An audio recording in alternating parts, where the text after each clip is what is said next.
Oh, my name is Brad Penney, and I'm the General Counsel at the National Association of State Community Services Programs. It's a trade association in Washington, D.C., and we represent the state agencies that implement the low-income weatherization program. Before that, I was the Director of Government Relations at the Alliance to Save Energy for many years, and I've been working with energy efficiency issues for quite a long time. I'm an attorney by training, and I worked for 12 and a half years on Capitol Hill, 9.5 years for Senator Claiborne Pell of Rhode Island, and 3 years for the House Science, Space, and Technology Committee. And since that time, I have been a lobbyist and have represented clients in the clean energy technology, emerging energy technology areas for quite some time. So I'm very, very interested in issues of energy efficiency. The best resource we have for alternative energy is not wasting so much energy, conserving energy. That's what energy efficiency is all about. So I'm very excited to be back here at Globalcon. I think this is a terrific program affording great networking opportunities for the participants, as well as the training courses and some very, very informative panel discussions. And I hope we're able to add a lot of value to the audience that we're going to work with this afternoon by talking about what's pending in Washington, D.C. for energy legislation.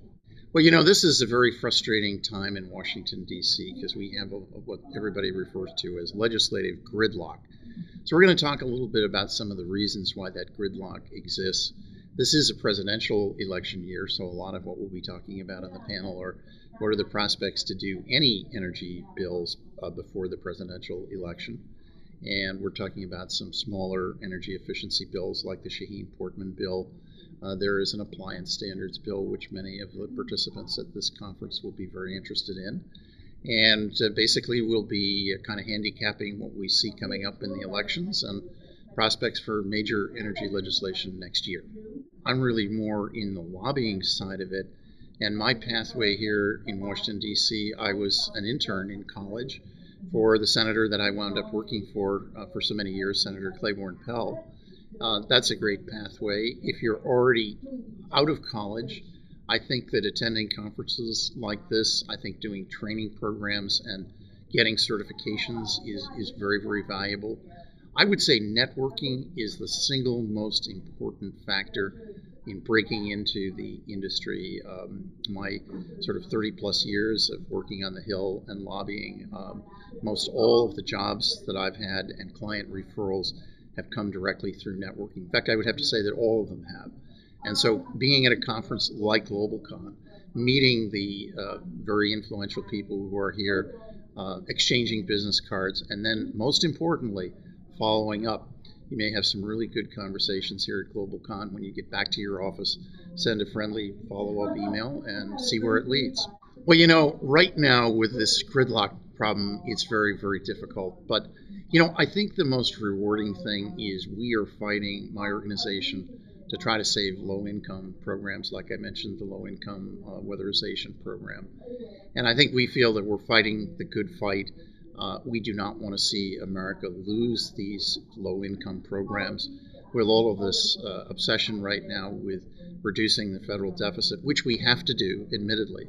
We cannot do it on the backs of low-income Americans, and we cannot do it by simply taking cuts out of the discretionary domestic programs like education, like environment, and energy. So I think the most satisfying thing is kind of the finger in the dike.